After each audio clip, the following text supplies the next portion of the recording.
What's up, everybody? My name is OMG, WTF, LLF, TEW, BRB, and welcome back to more Total Extreme Wrestling 2016. We are playing as the WWE in the year 2002, and we're booking everybody's favorite show here tonight. We are booking Sunday Night Heat. By the way, we're in the brand era of the WWE. I forgot to mention that part, but we're booking Sunday Night Heat. And we are going to have every match, all 4 matches from round 1 in the Heat Heavyweight Championship Tournament tonight. And then next week on the Heat Super Show, because I believe next week is going to be Backlash as well. Next week on the Heat Super Show, we will have the finals and the semifinals of the Heat Heavyweight Championship Tournament to determine our very first ever Heat Heavyweight Champion. I'm doing way too many tournaments on this.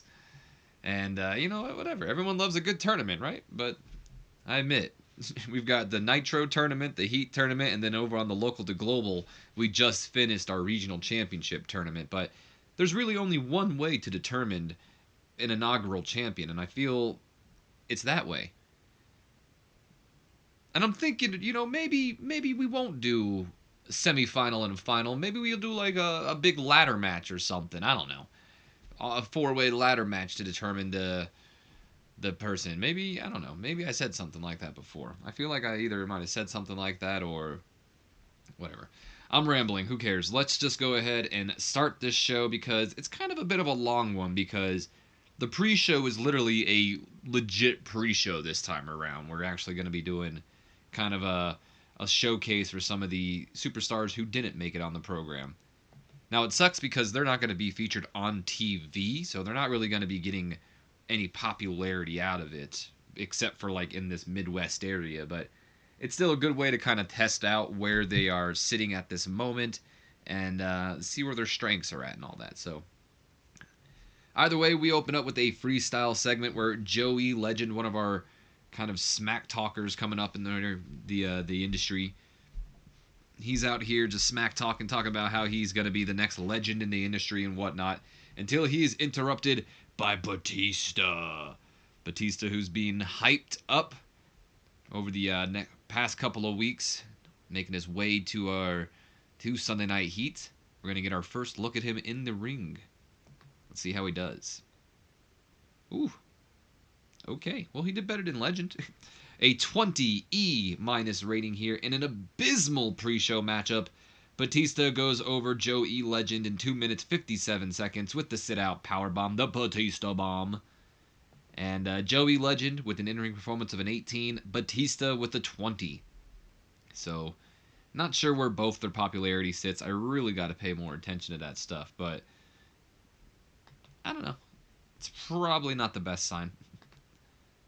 Anyway, moving on to our next segment, we go up to a 51D+. This does a bit better, as Mark Henry's making his way out for the next matchup, and on his way out, Batista and him kind of cross paths, and they have a bit of a stare down as they cross paths, but nothing happens out of it. Just a bit of a stare down between two menacing figures. Batista getting better at his gimmick. That's promising. We go into our next match, which gets a 41 solid D rating here. The other one was did it say abysmal match? It might have said an abysmal, but anyway, in a terrible pre-show match, Mark Henry defeated Shannon Moore in 4 minutes 14 seconds with the death from above. So poor Shannon being fed to the world's strongest man here tonight. Mark Henry, golly, I'm just having a hard time pronouncing words here today. Mark Henry with an in-ring performance of a 41. Shannon Moore with a 44. So Shannon's pretty promising. I know he was a former world champion in one of the developmental companies, whichever one he wrestled for. It might have been like Ohio Valley Wrestling, I think. But he's kind of promising. May make his way over to WCW. I always call it WCW. May make his way over to Nitro to be the, do a cruiserweight contender. Although the cruiserweight division is kind of packed right now, a lot of them don't find their way on TV at all. Or maybe he'll find his way onto Raw, and maybe we'll see the MFers return. Am I right? Either way, no worker improvements. What do we got here for changes? Oh, apparently we're going to be changing Shannon Moore's cocky youth gimmick to a punk gimmick, like his old. I don't know if we're going to actually go with the whole whatever that mohawk looking Shannon Moore was. Not really that far, but kind of a punk, just a reject of society, I guess. I don't know. Anyway, initial rating of above average. Good for Shannon Moore there, although he did lose.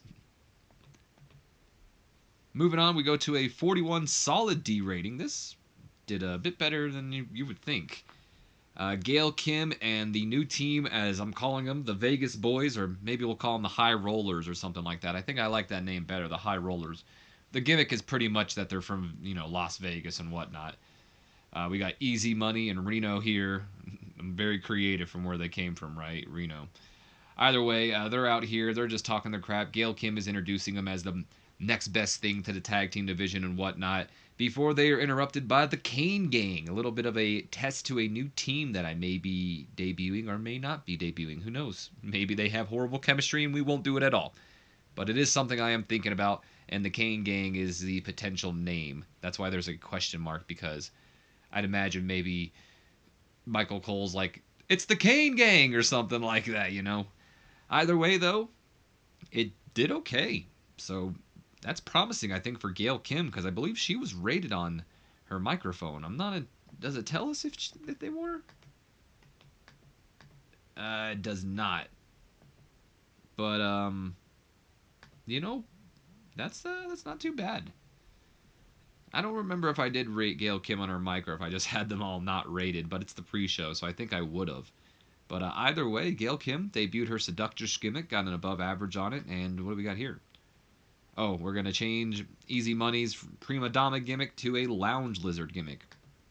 There you go. And it got above average. There you go, Easy. And Reno from a badass to a gambler. Wow.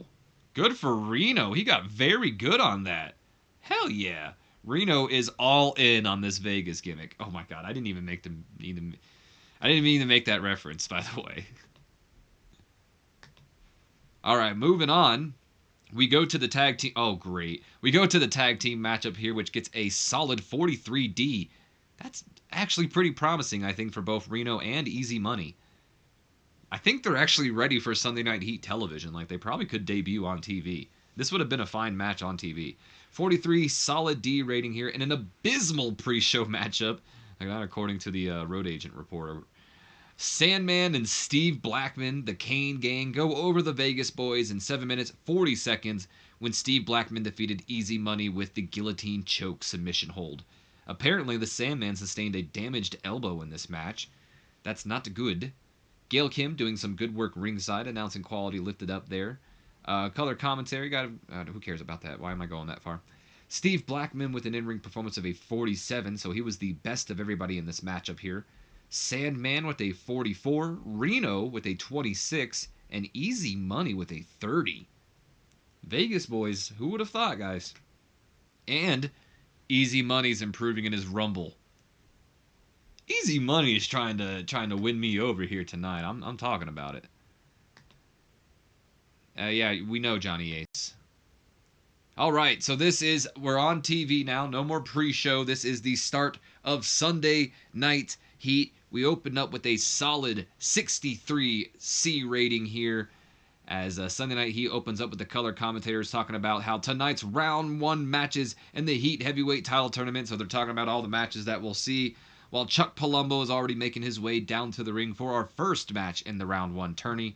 And then out next is his opponent, a bit of a rematch from a couple weeks back. We had these two face off in the main event, and the one, Billy Gunn, won that match, and now he's here in this round 1 match looking to get a repeat, as he takes to the mic and he goes, well, well, well, look who's the unlucky one. Sure sucks to be you, doesn't it, Chucky? Few weeks back I pinned you 1, 2, 3 in the middle of the ring, and tonight isn't gonna be any different. And simple promo, nothing too special about it. Billy Gunn just direct with his approach there as we get set for our next matchup here. Still kind of teasing at that heel turn, and we'll most likely pull the trigger on that heel turn tonight. So we move into our opening match of the night. Did we click it? I guess we didn't. Yes, we're fine. We move into the opening match of the night, which gets a 64 solid C rating here. And about that had a decent reaction from the crowd, but subpar wrestling to it.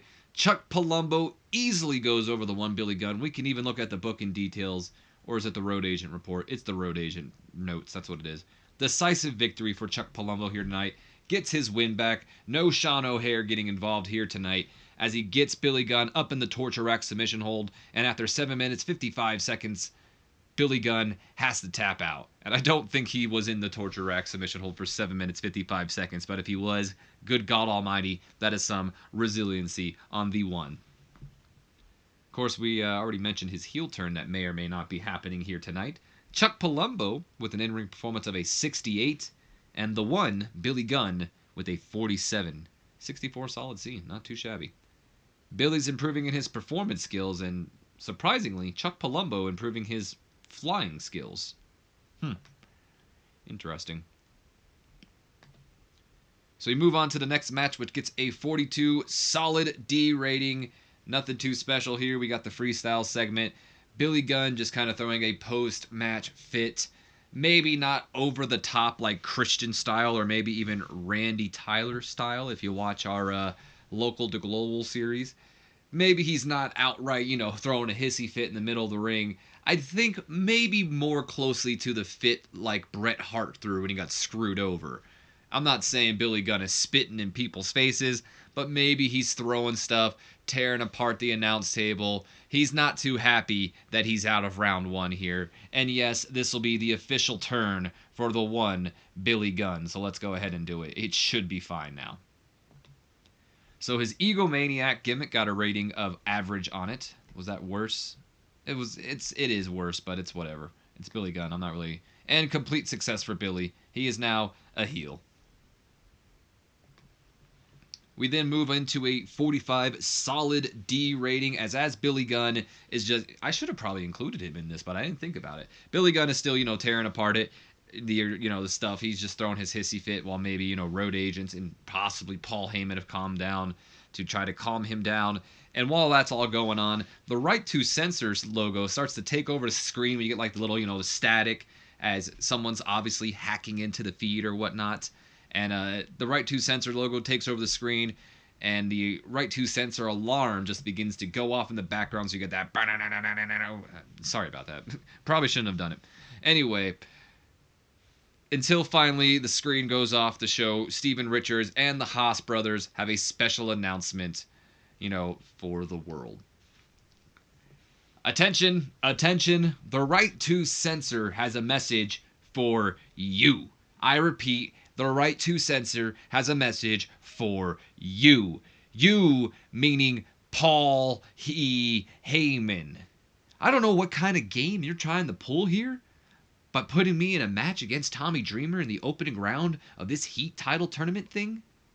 And I'm sure you've got plans to try to ensure that I lose tonight, but let me tell you something, Paulie. I'm always 2 steps ahead of you, and you'll regret putting me in this match tonight.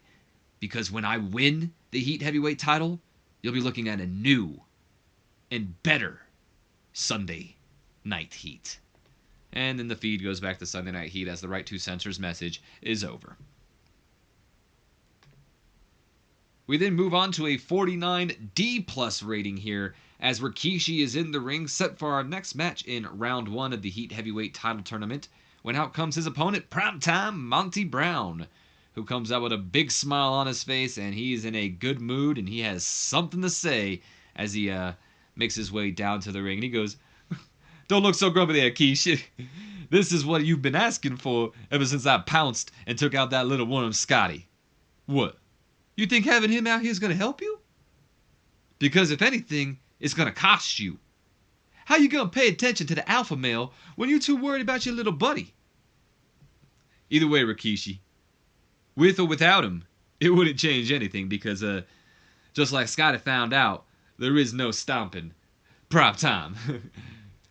And Brown gets in. He's already in the ring. I imagine, he says there is no stopping prime time. And as he says there is no stopping prime time, he, maybe takes off his gold medallion and his nice gear, and he takes a quick shot and a nice cheap shot at Rikishi right before the match can begin, and of course starting the match there as Monty Brown will get the early lead in this matchup here. It did go ahead and lose some heat for their feud, but what can you do?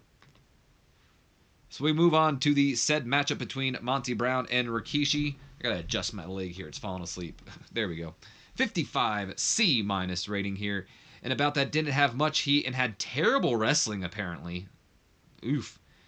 Rikishi defeats primetime Monty Brown in 9 minutes 47 seconds by pinfall with the Rikishi driver after a bit of a distraction from Scotty 2 Hotties. So maybe primetime looked like he was about to win. He was primed to win.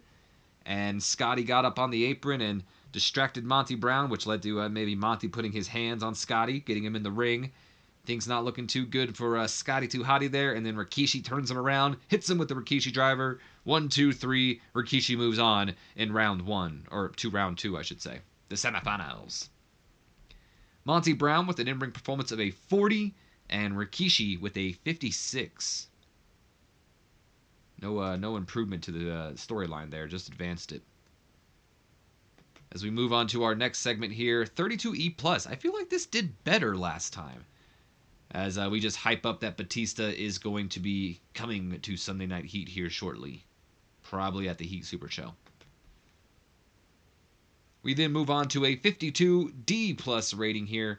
We have a terrible matchup as Steven Richards goes on to defeat Tommy Dreamer in 8 minutes 11 seconds after using a foreign object.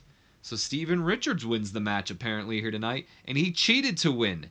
Tommy Dreamer with an in-ring performance of a 51 and Richards with a 47. So despite Paul Heyman possibly wanting Dreamer to win, I don't think Heyman interfered here tonight though, but the Ross brothers definitely interfered. And I'd imagine maybe they're the ones that slid Steven Richards a pole or something like that to hit Tommy Dreamer over the head with to get the 1, 2, 3. And Steven Richards moves on. He could be our first ever Heat Heavyweight Champion, and the Right to Censor could very well take over Sunday Night Heat. It's kind of a disturbing thought. Did gain heat for the Richards-Heyman storyline, though, so that's good. Tommy Dreamer, though, outperforming Richards. Tommy Dreamer actually always has pretty good in-ring performances, despite his popularity, I think. We then move on to a 66 C+ rating, as Sean O'Haire is making his way towards the entryway as we are getting ready for our main event between him and Shawn Stasiak in round 1 of this Heat Heavyweight title tournament. And as he's making his way towards the entryway, Chuck Palumbo kind of gets in his face, and we have a little bit of a stare down between the former tag team partners before we head to commercial and then maybe into our matchup itself. Main event time with a 62 solid C rating here, and about that let's try that one more time, okay?